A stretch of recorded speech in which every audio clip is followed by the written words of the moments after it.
السلام عليكم ورحمة الله وبركاته. غسالة نوع توشيبا. طلع لنا الرمز ال اي، هذا النوع. هاي اخوان مشكلتها هسه نشوفها شنو ونجيكم ونشيكها. هاي اكثر شيء اخوان رطوبة واصلة من الحساس، لان مغسولة استوها كاملة والحساس بيه رطوبة. اول ما تشغلوها، شوف اول ما تشغلها شوف يطلع لكم الاير اي.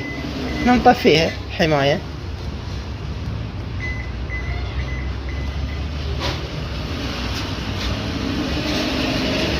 نطفيها وراح ننشفها ونمسح الحساس من الرطوبة ونكمل ونشغلها وتشوفونها وياكم. اخوان هذا الحساس اللي يشتغل على الماطور واقع ماي ومداخل يم الوايرات ذني. عفوا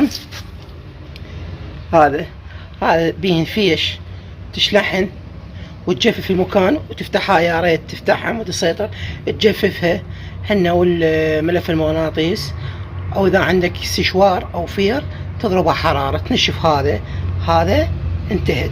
واذا تنشف هذا بعد احسن، عمود لا يحترق عندك الشداد. هنا 3 قطع، هذا وهذا، بس اكثر شيء داخل ماي بالماطور الانفرتر، وهذا لنا حساسات واصلين الرطوبة. تنشفهن ترجع القضية طبيعية. انا فتحتهن ونشفتهن، ما صار عندي وقت ان اصور، بس ردت اوصل لكم الفكرة.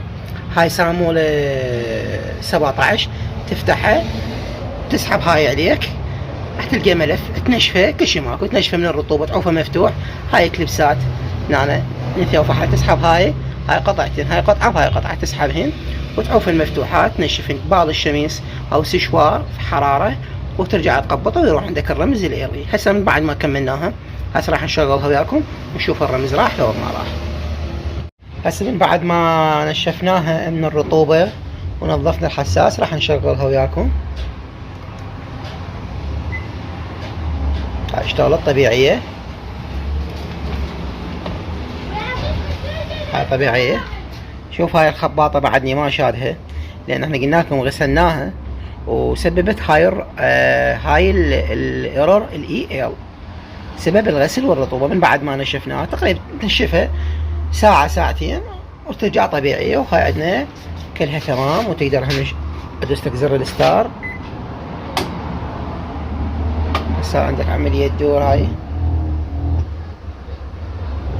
قاعد تستقبل كل الامور الحمد لله. هاي هم راح اطفيها. هسه ما راح اشغل لكم الجفاف. سد الباب، هذا لازم هنا يقفل عندكم الباب، يوجه قلوب على مود يقفل. هو هذا الرمز، هذا حل مالته.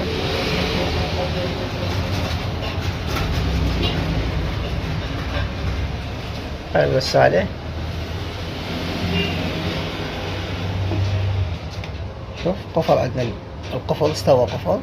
هسه قامت تجفف عندنا واضحة، ما هذا ما قاعد تشوفون، بس حاليا قامت تجفف طبيعية الغسالة والحمد لله والشكر. والأمور طيبة. وياكم كان من ورشة المهندس علي صالح مهدي، والسلام عليكم ورحمة الله وبركاته.